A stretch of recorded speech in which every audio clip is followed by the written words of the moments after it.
I think it would be good to start with your famous maxim about what is true in the province of the mind. Could you begin by... In the province of the mind, what one believes to be true either is true or becomes true within certain limits. These limits are to be found experimentally and experientially. When so found, these limits turn out to be further beliefs to be transcended. In the province of the mind, there are no limits. However, in the province of the body, there are definite limits not to be transcended. You've probably devoted your whole life, and certainly many decades recently, to pushing to see, what really were the limits. Right. Going into new realities, taking on the belief systems of those realities, and then coming back to your basic working reality and challenging those beliefs, integrating those beliefs right. with your own. In your writings, you've explored almost every state of consciousness I could imagine, the various mystical levels of Satori, communication with extraterrestrials, communication with other species. You've established probably a more significant mapping of inner space than almost any other modern person, and I think we all owe a great debt to you for that. But don't get stuck with those. I've abandoned all of them. It's impossible because there are infinities within the mind. I think that's the beauty of your work is that you keep moving further and further and further out. In the center of the cyclone, you described a state, in fact, you had a whole system, virtually a quantitative system for mapping states of consciousness, and you talked about one that I found most fascinating, which you call +3, mega Satori.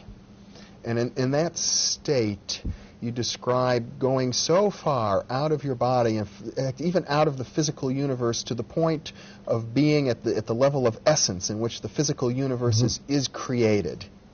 Right.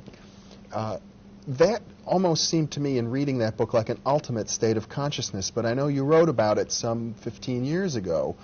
How does it look to you now? Well, there's one state beyond +3. That's +1. But you're not allowed to remember that. Once you go into it, you have union with God. That's the true yoga. And so you're non-human. So there's no way you can recount what happened. You have no way of saying it because it's beyond language. Yes. Well, all those states are beyond language. Language is a very poor instrument to express them. You've described in some of your other writings language as being a film, a thin film that separates us from reality, really. As much as we try to use language to describe what we mean, it really puts barriers up. Well, there's one use of language that's valid. That's the injunctive use, telling you how to do things. The descriptive one is very poor. And William James said it. The other world is separated from this one by the filmiest of screens.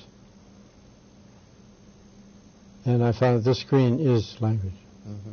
So you have to abandon it when you're going to these other realities.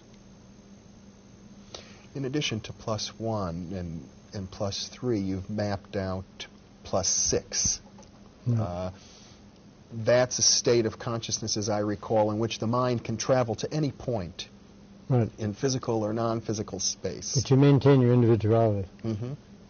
That must be a basic mode of a psychic explorer. I gather from reading much of your work that you spent a great deal of time in +6.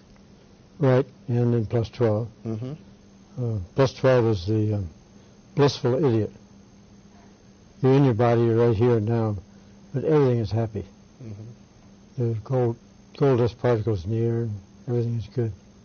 You can feel energy moving in and out of the different psychic centers of the body. And if a bird calls, you hear it echoing through the galaxy.